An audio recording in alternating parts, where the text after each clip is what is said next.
Hi, I'm Julian from Belgium. Thank you for agreeing to talk to me. It's my pleasure. Thanks for having me. You've played this character for 8 years now, three movies. Is it easy to slip back into her skin? Is it like wearing a comfortable sweater or like meeting an old friend? It is like both those things, yeah. It's like me, it's like slipping into a comfortable sweater that your friend is also in the same sweater. That sounds weird, but you know what I mean.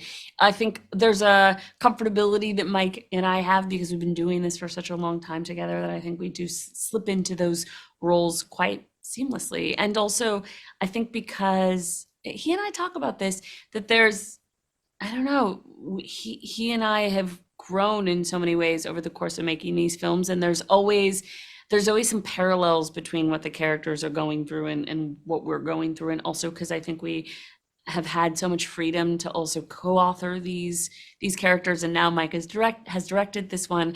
I think we get to really infuse the world with things that we understand or things that we're wrestling with or contending with. So it does feel like putting on a cozy sweater. And this one felt like taking a leap in some ways, certainly for Mike, and that was a pleasure too. Yeah, that was my second question. So you are allowed to actually flesh out the character yourself. You are allowed to improvise a little. We're not just allowed, I think we kind of have to. Like in the first Creed, we would rehearse with Ryan Coogler, and Ryan would take voice notes of our rehearsal. He would ask us just to play a whole scene just in improvisation.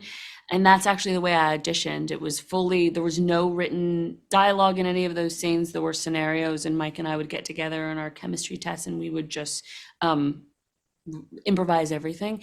And then when we rehearsed for the first one, we would also improvise. And then Ryan would take the voice notes and then he would integrate and write and come back with new things. And so then we would see some of our improvisations now suddenly in the script.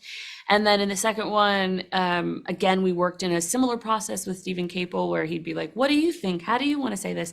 And then in this third one, we did a ton of that, and I'm so grateful that Mike trusts me so much and allowed me to be like, "Well, take a stab at this. What do you think she would say?" And I got to write some of the speeches and figure out her trajectory, and it's just a pleasure to really feel like a not just a collaborator but a co-author too. That's great. That's great. Now sadly it's been 2 years, almost 2 years without cinema, thanks to COVID. I think it's a pleasure to experience Creed 3 as a cinema-only movie. It's not a streaming movie. Why do you feel Creed 3 is a movie that really demands the biggest screen possible? Well, first of all, which is so cool, and I hadn't even realized this until recently, it's the first of its kind to be shot on an IMAX camera. It's the only boxing film True. that's ever been shot that way.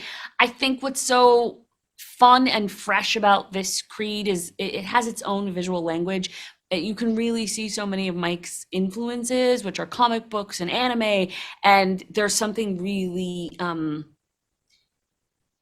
like propulsive, and the fight scenes are unlike anything I've ever seen in these kind of films, and certainly in True. Creed films, and you can really see those influences of his, and so seeing that on a big screen is really cool.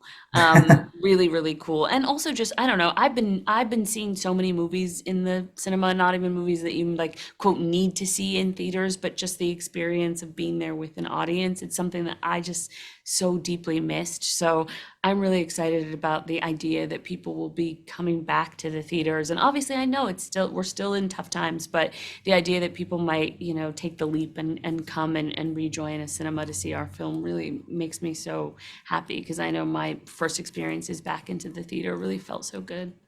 Wear a True, true, mask, true. but get in the theater.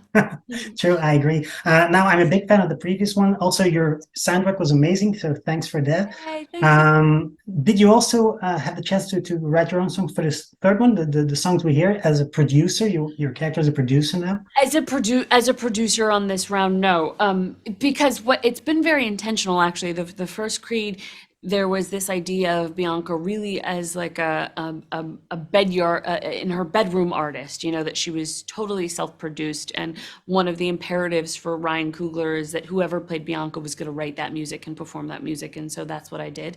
Then the second one, we really intentionally wanted her aesthetic to have grown up some, that she was no longer just fully an indie artist, she was also becoming a pop artist. And so it was amazing to get to work with people in that space and have them write with me. So we worked in the way that a lot of pop artists work, which was you'll sit in a room and you'll talk about what you are thinking the song will be around, and you'll contribute as the artist, but the pop writer will write.